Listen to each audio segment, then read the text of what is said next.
Assalamualaikum warahmatullahi wabarakatuh. Perkenalkan, nama saya Emia Maulidia dari semester 3A. Di sini saya akan mereview materi mengenai hukum administrasi negara pertemuan kedua. Di pertemuan kedua ini membahas mengenai pengertian hukum administrasi negara menurut para ahli.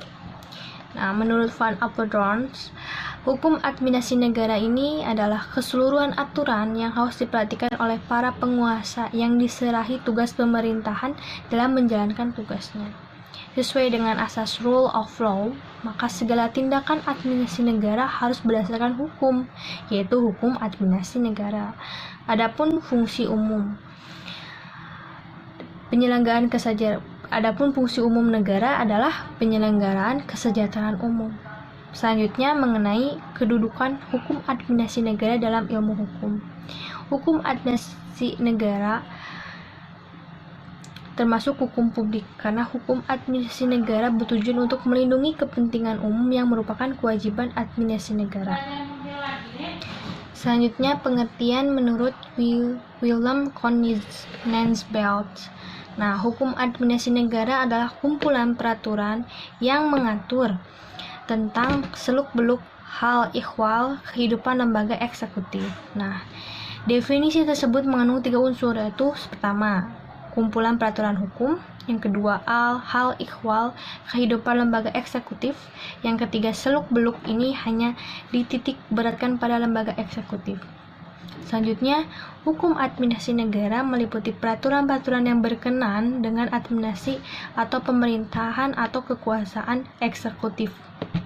Nah, kemudian latar belakang lahirnya hukum administrasi negara sebagai ilmu pengetahuan berdiri sendiri, dikondisikan oleh beberapa keadaan, di antaranya yang pertama yaitu timbulnya negara-negara kesejahteraan, yang kedua bertambahnya banyak peraturan-peraturan administrasi yang harus dibuat sebagai dasar untuk segala tindakan-tindakan administrasi negara dalam menjalankan tugas-tugas untuk kesejahteraan umum. Yang ketiga, ikut campurnya pemerintah segala lapangan kehidupan sosial, ekonomi, dan budaya. Nah, selanjutnya ada objek hukum administrasi negara. Yang pertama ada pemegang jabatan dalam negara itu atau alat-alat pelengkap negara dan warga masyarakat. Yang kedua, aparat pemerintah atau pemegang jabatan yang menjalankan tugasnya untuk kesejahteraan umum sehingga selalu berhubungan dengan masyarakat. Selanjutnya ada sumber-sumber hukum administrasi negara. Nah, bersumber hukum formal.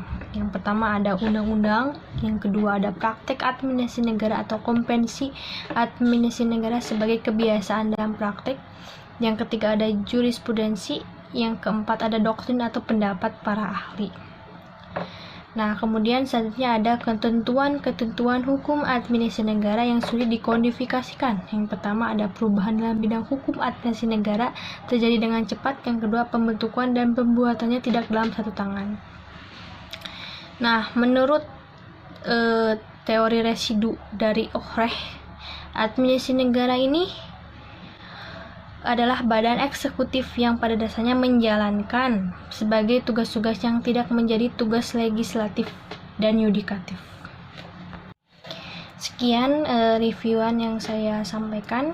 Wassalamualaikum warahmatullahi wabarakatuh.